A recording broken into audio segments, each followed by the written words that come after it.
இன்றைய இதமான காலை தென்றலில் அனைத்து அன்பு உள்ளங்களுக்கும் என் இனிய காலை வணக்கம். இன்று ஒரு குறள், அதிகாரம் 38, ஊழ், குறள் எண் 378.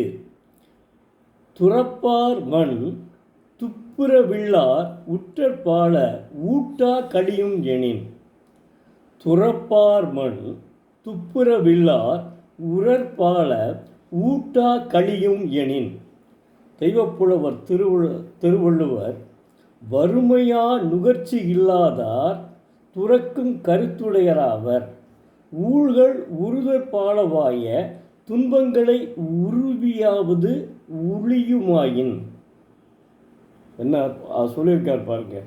அதாவது, தங்களிடம் மிகுந்த செல்வம் இருந்தும் நல்ல உணவு உண்டு இன்புற முடியாத நிலையில் இருப்பவர்கள் பலராவர், நல்ல உடை உடுத்த மனமில்லாத நிலையில் இருப்பவர்களும் பலராவர். செல்வம் இருக்குங்க, சட்டை கூட துணி கூட போய் எடுக்க மாட்டான், இது எதுக்கு இவ்வளவு செலவாயிரும் அப்படின்னு சொல்லிட்டு. தங்களால் தான் நன்றாக உண்ண முடியவில்லையே, நன்றாக உடுக்க முடியவில்லையே என்று தங்களிடம் உள்ள செல்வத்தை அவர்கள் பிறர்க்கு கொடுத்து உதவுவதும் இல்லை. அந்த மனப்பான்மை அவனுக்கு இருக்காதுங்க. செல்வம் வந்துருச்சு, அவ்வளோதான். அது ஊழில் செல்வம் வந்துருச்சு, அதை ஊழ் என்ன செய்து பயன்படுத்த முடியாமல் செய்கிறது. தங்களுக்கு பயன்படாமல் உள்ள செல்வத்தை அவர்கள் துறந்து விடுவதில்லை. அவ்வாறு அவர்கள் துறக்காமல் இருப்பதற்கு காரணமும் ஊழ்தான். செல்வம் வந்து சேர்வதற்கும் சேர்ந்த செல்வத்தை நுகர முடியாமல் இருப்பதற்கும் ஊழ்வினையே காரணமாக இருப்பதால் செல்வர்கள் தங்கள் செல்வத்தை துறக்க முடியாமல் இருக்கிறார்கள். தங்கள் பக்கம் வந்து சேர்ந்து தங்களை வருத்த தகுந்த துன்பங்களை வந்து வருத்தாமல் போகுமானால் செல்வத்தை நுகர முடியாத செல்வர்கள் தங்களிடம் உள்ள செல்வத்தை துறந்து விடுவார்கள். ஆனால் ஊழ் அவ்வாறு வந்து வருத்தாமல் இருப்பதில்லை. எவ்வளவு அற்புதமாக சொல்லியிருக்கார் பாருங்க. அவ்வளோ, அதாவது இதை என்ன சங்க காலத்திலே சொல்லியிருக்காங்க. சங்க காலத்தில் என்ன சொல்லியிருக்காங்கன்னா, அதாவது பாடுபட்டு சேர்த்து பணத்தை புதைத்து வைத்து கேடுகட்ட மானிடரே கேளுங்கள், கூடுவிட்டு ஆபிதான் போன விண்ணே கூடதான் யார் வருவாரோ. என்ன அற்புதமாக சங்க காலத்திலே பாடியிருக்காங்க பாருங்க. பாடுபட்டு தேடி பணத்தை புதைத்து வைத்து கேடுகட்ட மானிடரே கேளுங்கள், கூடுவிட்டு ஆபிதான் போன பின்னே கூடதான் யார் வருவாரோ. என்ன அற்புதமாக சொல்லியிருக்காருங்க. அது மட்டும் இல்லைங்க, இளங்கோவடிகள் சிலப்பதிகாரத்திலே ஊழ்வினை உறுத்து வந்து ஊட்டும் அப்படின்னு சொல்லியிருக்காரு. ஊழ்வினை உறுத்து வந்து ஊட்டும், ஊழ்வினை தான் சொல்லியிருக்காரு சிலப்பதிகாரத்திலே இளங்கோவடிகள். ஊழ்வினை முறைப்படி பார்த்தால் கண்ணகியும் கோவலனும் முதலிரவு அன்று நன்றாக இருந்திருக்காங்க. அதையே வர்ணிச்சிருக்கார் இளங்கோவடிகள். இப்போ எனக்கு அதை யார்கிட்ட கேட்டால் நல்லா தெரியும்னா, எங்களுடைய எங்களுடைய நகைச்சுவை மன்றத்தினுடைய தலைவரும் செயலாளருமான வணக்கத்திற்குரிய கலைமாமணி ஞானசம்பந்தன் அவர்களிடம் சிலப்பதிகாரத்தை கேட்க வேண்டுங்க. அற்புதமாக எடுத்து உரைப்பாருங்க. இப்போ நான் என்னுடைய தமிழாசிரியர்லாம் படிச்சிருக்கேன், சிலப்பதிகாரத்தை அந்த அளவுக்கு நடத்தலை. ஆனால் இவர் நான் கேட்கையில் அவ்வளோ அற்புதமாக சொல்லுவார். அது மாதிரி ஊழ்வினை உறுத்து வந்து ஊட்டும்.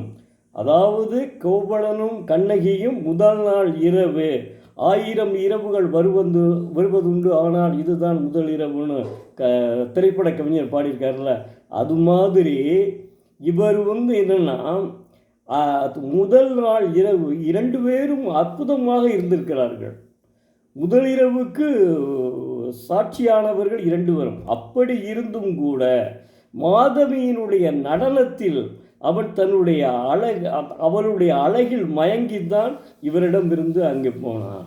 போய் செல்வத்தை பூரா அழிச்சிட்டு தான் இங்கே வர்றான். அது காரணம் என்ன? ஊழ்வினை. இவங்க 2 பேரும் நல்லா இருக்காங்க. சப்போஸ் சில பெண்கள் அவ்வளவு விலைக்கு கணவனுக்கு ஈடு கொடுக்க மாட்டார்கள், சில ஆண்களும் பெண்களுக்கு ஈடு கொடுக்க மாட்டார்கள்.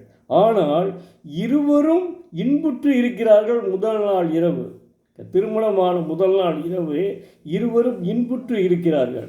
அப்படி இருந்தும் அவர்களுக்கு கோவலன் மாதவி நாடி செல்கிறான் என்றால் அது ஊழ்வினை. அதைத்தான் இளங்கோவடிகள் அற்புதமாக எழுதியிருக்கிறார்கள். ஊழ்வினை உறுத்து ஊட்டும். சங்ககால தமிழ் தமிழ் மக்களுக்கு இணையானவர் இல்லை. ஆனால் இப்போ நான் சொல்ல மாட்டேன். இப்போ நான் ஒரு 15 வருஷங்களுக்கு முன்னால் நியூசிலாந்துக்கு போனவங்களை, நியூசிலாந்துக்கு ஒரு ஆண்மகன் போயிருக்கான்னு வச்சுருங்க சம்பாதிக்கிறதுக்கு, அவனுக்கு பொண்ணு கொடுக்க மாட்டாங்க. அதுக்கு சில காரணங்கள் உண்டு. அதை நான் விளக்கி சொல்லப்படும். ஏன்னா மாணவ செல்வங்களும் இதை படிக்கிறாங்க. அதனால் நான் சொல்ல விரும்பலை. அப்படி இருந்த காலம் போக இப்போ அயல்நாட்டில் வேலை பார்க்குறானா அவனுக்கு தான் முன்னுரிமை. என்ன மாதிரி சமுதாயம் போயிட்டுருக்கு பாருங்கள். ஆனால் அவங்க சொல்லுவானா அமெரிக்காவில், உங்கள் மண்ணுக்கு இணையானவர்கள், உங்கள் மண்ணுக்கு பிறந்தவர்கள் இணையானவர்கள் இந்த மண்ணில் இல்லை அப்படின்னு சொல்லுவாங்க. அப்படி சொல்லுவாங்களாம். எங்கள் அமெரிக்கா மண்ணில் செல்வந்தான் கொடிக்குதே ஒழிய மற்றபடி கற்புக்கு இடமில்லை அப்படின்னு சொல்லிட்டாங்களாம். அதனால் சொல்கிறேன், மாணவ செல்வங்களே, தாங்கள் தினந்தோறும் ஒரு திருக்குறளை படியுங்கள். எல்லா கருத்துக்களும் அடங்கி இருக்கிறது. அதனால் நிச்சயமாக திருக்குறளை படிங்கள், அதன்படி நடங்கள், தங்கள் வாழ்க்கையில் முன்னேறுவீர்கள். நன்றி, வணக்கம். நாளை மீண்டும் உங்களுடன் ஒரு குரலோடு சந்திக்கும் எழுத்தாளர் சோ. பரமசிவம், மதுரை.